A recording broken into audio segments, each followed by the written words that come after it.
huzuni kubwa kwa kuwa tulivamiwa na majambazi hao waizi wa ng'ombe.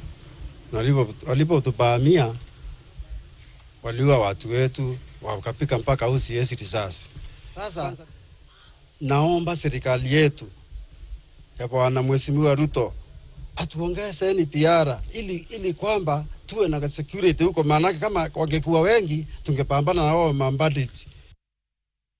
Kiongozi wa chama cha NLP Dr. Augustus Kialo Muli ametoa makataa ya wiki 2 kwa serikali kumaliza wimbi la mashambulizi na mauaji yanayosababisha ukosefu wa usalama katika kaunti ya Kitui, huku akionya kuwa maandamano mapya yataandaliwa iwapo hatua madhubuti hazitachukuliwa. Akiwahutubia waandamanaji, Dr. Muli aliushtumu vikali serikali kwa kushindwa kutekeleza wajibu wake wa kikatiba wa kulinda maisha na mali na kutaka hatua za haraka zichukuliwe kurejesha usalama katika kaunti ya Kitui. Dr. Muli alitoa onyo hilo alipokuwa akiongoza msafara wa amani kupitia mji wa Kitui, ambapo wakazi walijitokeza kutaka Wizara ya Mambo ya Ndani na Utawala wa Kitaifa kuingilia kati haraka kile viongozi walichokitaja kuwa mzozo mbaya wa usalama.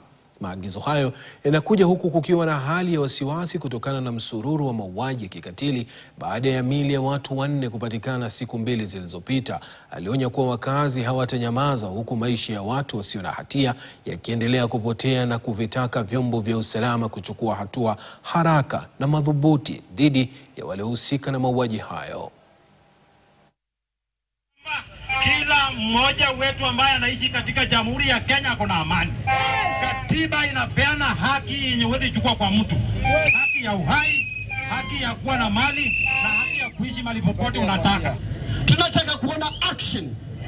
Action sio press conference. Action sio ati mtu kuongea kwa Nairobi kwa press conference. Tunataka action ya wale watu wanauliwa. Tunataka kuona serikali inafanya nini. Na wakikosa, leo tumeanza maandamano ya 1000 people. Si ndio? After 2 weeks, baada ya wiki 2, tutakuwa na demonstration rally ya watu 10,000. Yule hataki kutuheshimu, tutamuonyesha. Ati watu wakuje kutoka wapi wa watu wetu, hatutakubali. Naam, nataka nikuregeshe katika misa ya wafu katika